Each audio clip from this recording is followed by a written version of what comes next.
लेंबू विभिन्न प्रकार विटामिन एवं पोषक तत्व परिपूर्ण होई रही है, जेपरी vitamin C, vitamin B, calcium, potassium, iron, magnesium एवं फाइबर।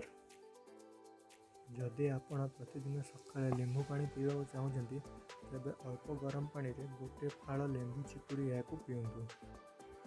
जदि आपण सीधा लेंबू रस को पीवा चेष्टा करते तेबे यह आपण दांत प्रति विपज्जनक होईपरे, तेणु सर्वदा अल्प गरम पानी मिसाई पियंतु। मन रखिए, लेंबू पानी पीबार 15 ରୁ 30 मिनिट पर ही जलखै खाआंतु। तेबे आपण कहीं लेंबू पानी पीवा उचित? एठारे मु किछि कारण कहूँ। 1. यह ओजन ह्रास करियारे साहाय्य करे, कारण लेंबू रस रे पेक्टिन फाइबर थाए। यह आपण को भोकिला अनुभव करिया बंद करिपारे, एहिपरि यह आपण को ओजन ह्रास करियारे मध्ये साहाय्य करे। 2. यह शरीर एवं मुख चर्म को दागमुक्त रखे। लेंबू रस रे थिबा एंटीऑक्सीडेंट दाग कम करियारे साहाय्य करे। जेहेतु यह खराब रासायनिक पदार्थ को रक्तरू बाहर करिथाए, यह आपण शरीर एवं चेहरा चर्म को मध्य चमकाए। 3. हजम करियारे साहाय्य करे। लेंबू रस हजम पाई भल होते, कारण यह आपण पेटरू विषाक्त पदार्थ को मुक्त करियारे एवं बाहर करियारे साहाय्य करे। यह हृदघात, पेट फुलिबा परि रोग को ह्रास करियारे मध्य साहाय्य करे। 4. आपण रोग प्रतिरोध शक्ति को वृद्धि करिथाए। लेंबू रस प्रचुर परिमाण विटामिन सी थाए, जहाँ आपण प्रतिरक्षा प्रणाली को साहाय्य करिथाए। जेतेबेले आपण शरीर चापग्रस्त हेब, आपण विटामिन सी स्तर ह्रास पाइब, तेणु चापग्रस्त समय विटामिन सी ग्रहण करने उत्तम होता है। 5. पाटीर खराब गंध सफा करे।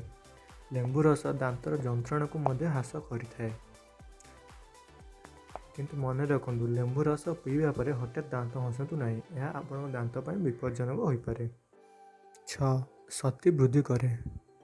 लेंबू रस आपण शरीर को शक्ति जोगाई थाए, जेतेबेले यह आपण हजम प्रक्रिया पहुँची थाए।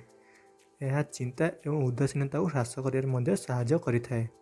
लेंबू मध्य स्नायु प्रणाली को शांत करथाए। 7. गंठर प्रदाह को ह्रास करे। यह आपण गंठे थिबा यूरिक एसिड मुक्ति दे फुला बंद करिथाए। 8. पोटासियम उत्कृष्ट उत्स।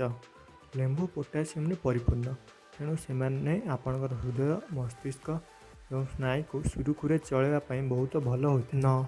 भाइरल संक्रमण सहित युद्ध करियारे साहाय्य करे।